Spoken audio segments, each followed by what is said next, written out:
Hello everyone. So in this tutorial we will be discussing about refractive surgeries. So first we will just see the broad classification of all the various types of refractive surgeries which are performed, and subsequently we will discuss the LASIK procedure in detail. So now refractive surgeries will reduce or eliminate the need for optical aids. Now, what are optical aids? Optical aids basically include spectacles and contact lenses. Refractive surgeries will do these things by modifying the curvature of the cornea. Okay. Now, if we don't want to perform a corneal procedure, the next procedures involve implantation of a phakic intraocular lens. That is, a intraocular lens is placed in the eye, which will eliminate the need for optical aids. And lastly, we can go ahead with in the bag placement of intraocular lens. That is by removing the crystalline lens of the eye and placing a intraocular lens in the capsular bag. So now we come to the classification of various refractive surgeries and techniques. So firstly, we have keratorefractive procedures. That is procedures which involve the cornea. The word kerato means cornea. Okay. The next type of procedures involve the lens of the eye.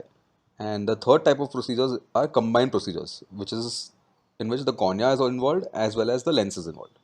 So let's start with the keratorefractive procedures, that is the corneal procedures. So in this, firstly, we have incisional refractive techniques. Now these include radial keratotomy, RK, astigmatic keratotomy, hexagonal keratotomy, limbal relaxing incisions, and opposite clear corneal incisions. So now among these, radial keratotomy and astigmatic keratotomy, these two procedures were very widely performed in the 90s. Okay, as of now, these procedures are obsolete. They are not generally performed nowadays. Limbal relaxing incision is very commonly performed nowadays, as well as opposite clear corneal incisions. So the next keratorefractive procedures are the lamellar corneal refractive procedures.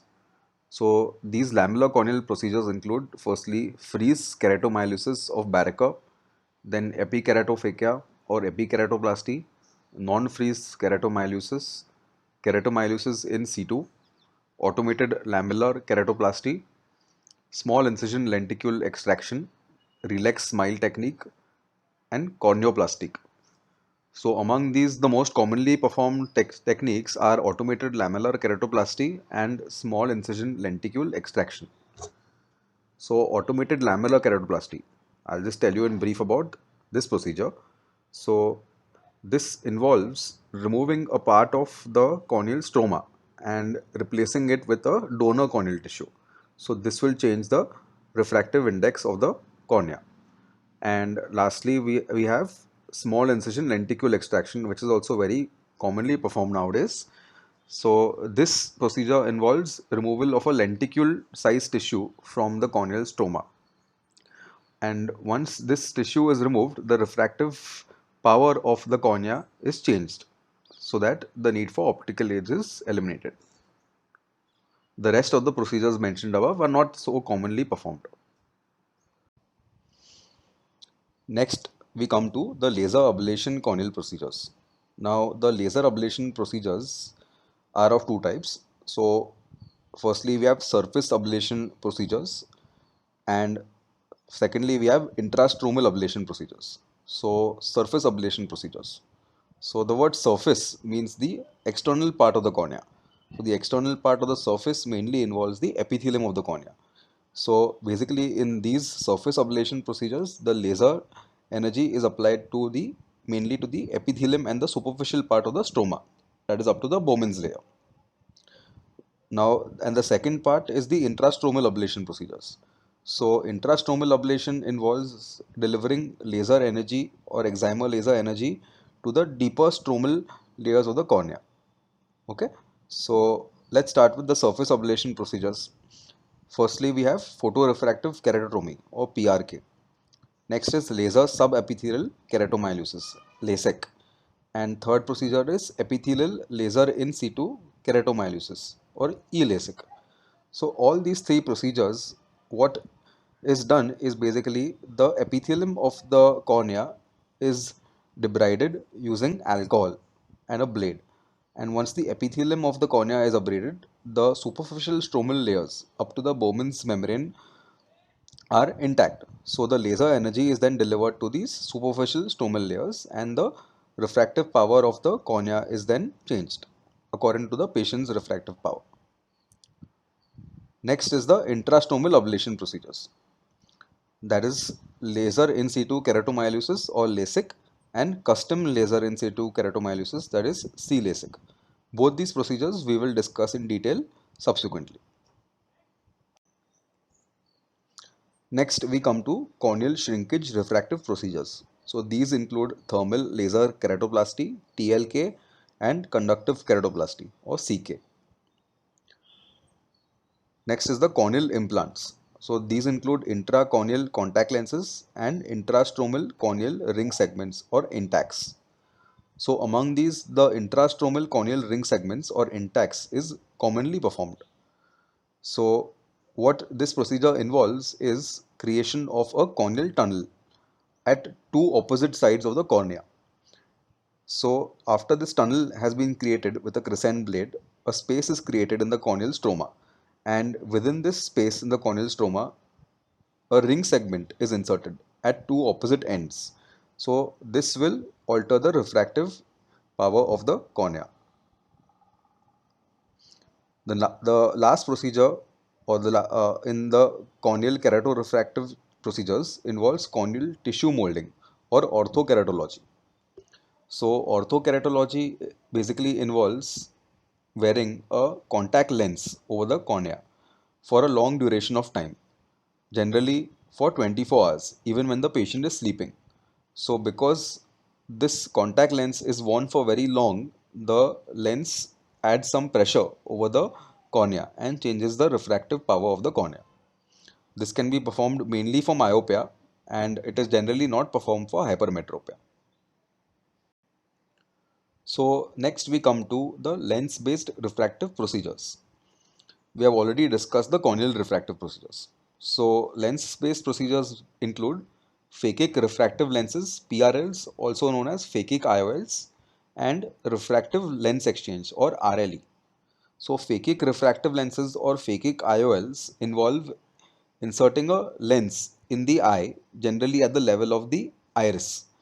This does not involve removal of the patient's crystalline lens. So patient will have his crystalline lens within the eye intact, and just in front of this crystalline lens a refractive lens or a phakic intraocular lens is inserted. The next procedure is refractive lens exchange, RLE. So now as you can see, the word exchange means something is being removed and something is being added. So in this procedure, the patient's crystalline lens is removed and this is exchanged with a intraocular lens of the adequate power so that the refractive power of the eye is eliminated. And lastly, we have both combined corneal as well as lens refractive procedures. So this is known as bioptics and trioptics. So these procedures generally involve doing a LASIK procedure or any other corneal refractive procedure, and you combine it with a refractive lens exchange or a phakic refractive lens. So a corneal procedure is performed and a lens-based procedure is performed, and this is done simultaneously. So now we have studied the classification of all the refractive procedures. Now we will discuss the LASIK procedure in detail. So LASIK, the full form of LASIK is laser in situ keratomyolysis. So LASIK has a lot of prerequisites and criteria. It cannot be performed on anyone. So the brief criteria for performing LASIK or the prerequisites are that firstly the age of the patient should be more than 18 years. So the reason is for this is generally after a patient has crossed the age of 18 years, his refractive power is usually constant and it does not change very frequently. Secondly, the corneal thickness should be at least 450 microns in the center. Third, the intraocular pressure of the patient should be normal. It should be less than 20 millimeters of mercury. Fourth, the pupillary size. So, this is basically known as the mesopic pupillary diameter. That is the dilatation of the pupil in low light. As you know, physiologically, all pupils dilate when the light is less or in a dim room, and they constrict when light is thrown. So, the size of the pupil is checked in dim light or in dark light. So, the mesopic pupil diameter should not be more than 6 millimeters. Fifth criteria is contact lens wear.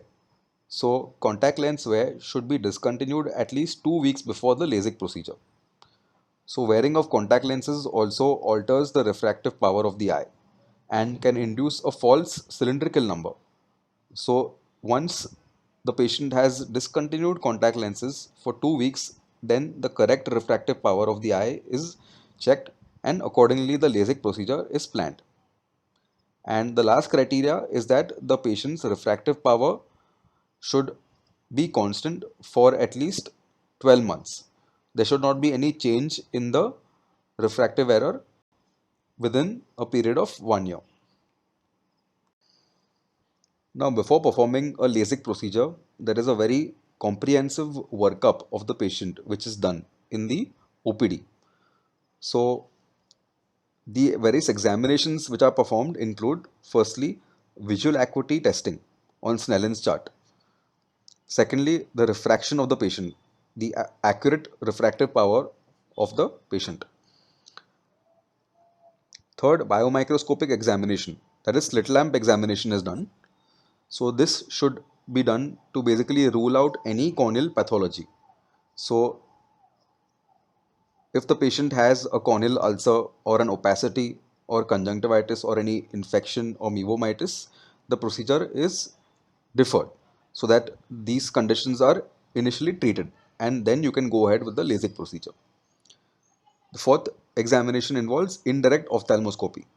So indirect ophthalmoscopy is basically examination of the patient's retina. So the added benefit of indirect ophthalmoscopy is that the periphery of the retina is examined in detail so as to rule out any breaks or holes in the retina.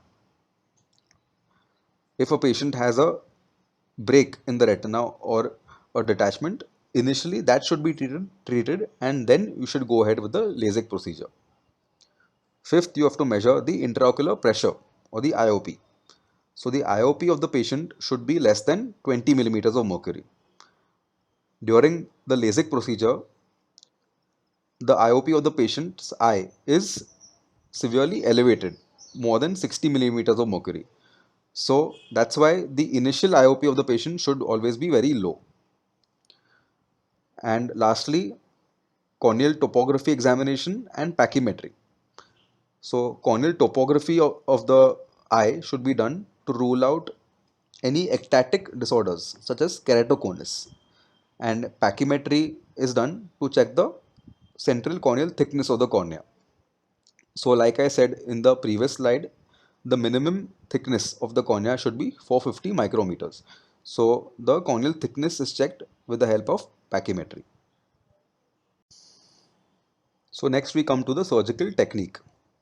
So before the procedure is started, broad spectrum antibiotic eye drops are instilled in the patient's eyes. So this installation of antibiotic eye drops should be done the previous day. Generally, fluoroquinolone eye drops such as moxifloxacin or ofloxacin are instilled 3 times the previous day and the next day in the morning. Next, pilocarpine 1% eye drops for pupillary miosis. This aids in centration for delivery of the laser. This may or may not be done. Third is topical anesthesia. Proparacaine eye drops are instilled so as to achieve local topical anesthesia. Fourth involves cleaning and draping of the patient's eyes with betadine. And fifth is insertion of the eye speculum so as to get a good exposure for delivery of laser. So the next step is corneal marking. So the cornea is marked using a dye known as gentian violet. So basically the cornea is marked so as to aid proper and accurate delivery of the laser beam in the marked area only, so that there is no external delivery of the laser. Okay, so an ideal marker has two radial and one pararadial mark. So the marker which is used is known as a Lu marker. It has an inner circle which is 3 millimeters in diameter, and this is joined by pararadial lines to an external circle of 10.5 millimeters. So the inner circle should be placed concentrically with the pupil, and this aids in centration and accurate delivery of the laser. So the next step involves fixation of a suction ring. So there is a suction ring which is placed on the sclera. So once this ring is placed on the sclera, there is a vacuum which is activated, and then suction is achieved.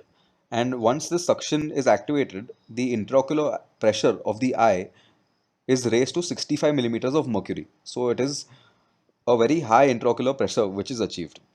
So the goal of this suction is to stabilize the globe so that the globe remains steady and the laser is not delivered in any external areas. Now the next step and the most important step of the procedure is making of the corneal flap. So the corneal flap is made using an instrument known as a microkeratome. So a superficial circular flap of epithelium and stroma is cut with a microkeratome, and this flap leaves a attachment as a hinge on one side. So this flap is 120 to 150 microns thick. Once this flap is made, it is lifted with a blunt spatula. So after this flap has now been lifted, the area which is remaining is the stroma or the stromal bed, and this stromal bed is then ablated with excimer laser, and this laser will precisely sculpt the cornea to the desired extent as per the patient's refractive power. After the laser energy has been delivered, the flap is then reposited in place, and the reposition does not require the use of any sutures. So this is a figure which diagrammatically illustrates the LASIK procedure in the three important steps.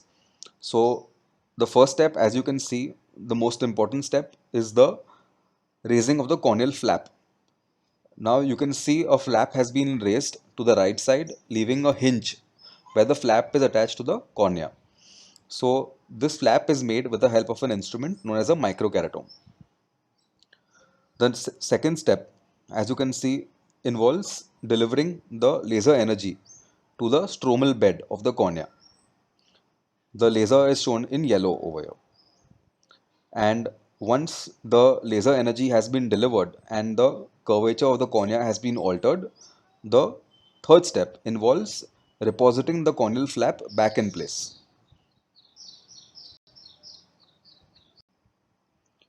So once the procedure has been completed, there is a post-operative management or drugs which are administered.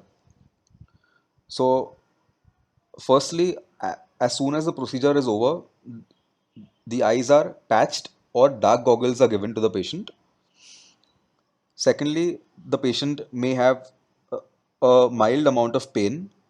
So for this, the patient is administered systemic analgesics such as ibuprofen.